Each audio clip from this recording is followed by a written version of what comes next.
Welcome back, man. Yeah! What was the scene like for you that day? It was the best day of my life. And it was a day this past winter that brought a rare gathering. Members of both sides of a rancorous government lining the front of the Capitol, led by Democratic Vice President Joe Biden. They were all there to support the junior senator from Illinois, Republican Mark Kirk, as he prepared to perform what for him would be an arduous task.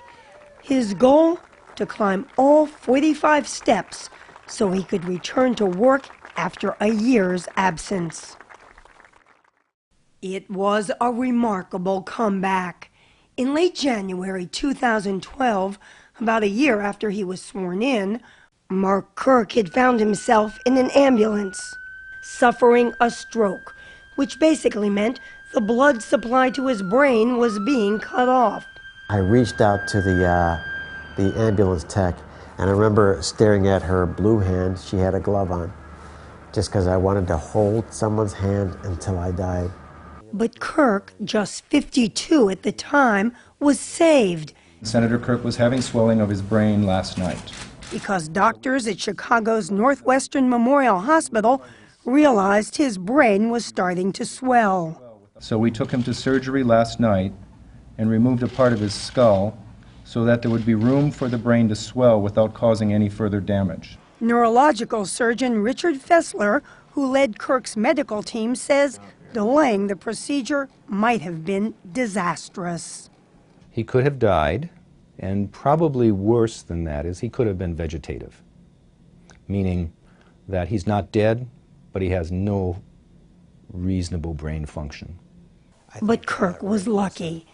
And because the stroke was on the right side of his brain, it didn't damage his cognitive ability as much as his motor skills. What's your name? Jason. Jason Marker. Good Nice to meet you. However, the cadence of his speech was affected, and the whole left side of his body is impaired.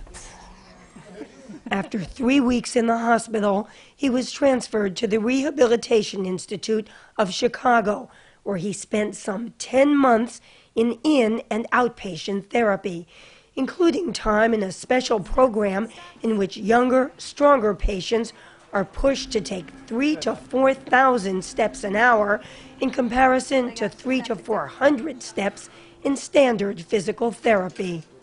When he was brought in here, he had not walked since the stroke, correct? Correct. Mike Klanowski was Kirk's lead therapist. What we saw was a very driven, young, smart guy who comes in here ready to get back to doing what he does so well. The stroke affected my left leg, and he said, it's gonna come back, it's gonna bear weight. And I'm like, you don't know this leg. You don't know how useless he is. And it has come back. Let's join together to move the country back to right of center. The senator, who is divorced, was a 5-term member of the House before being elected to the Senate in 2010 to fill the seat that Barack Obama gave up to become president. I have been carefully watching his voting record since he came back. Kirk has a reputation for bipartisanship, often teaming with his Illinois Democratic colleague, Dick Durbin.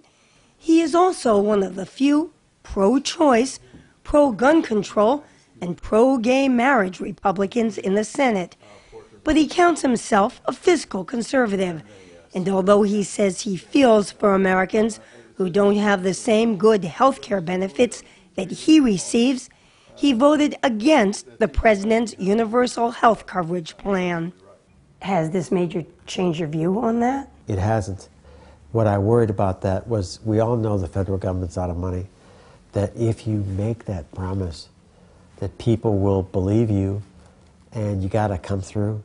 Don't make promises that you can't afford to keep.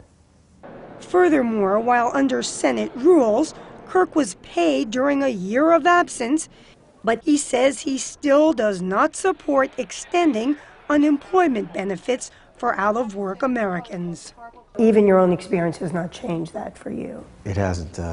Still very much a fiscal conservative. And someone who drives himself hard enough to climb to the top of those 45 steps to the Capitol door. Guys, hey guys. But everyday life is a challenge. He still tires easily and must use a wheelchair to travel the long distances around the Capitol.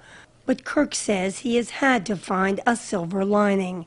He says he wants people to see his disabilities because he believes that he can be an inspiration, making others understand just how much people like him still have to offer. Look for the twinkle in the eye. It's going to be there. And when you connect with it, you will find that spark inside the person. And you will recover that person. You'll bring them all back. And they will love you for it.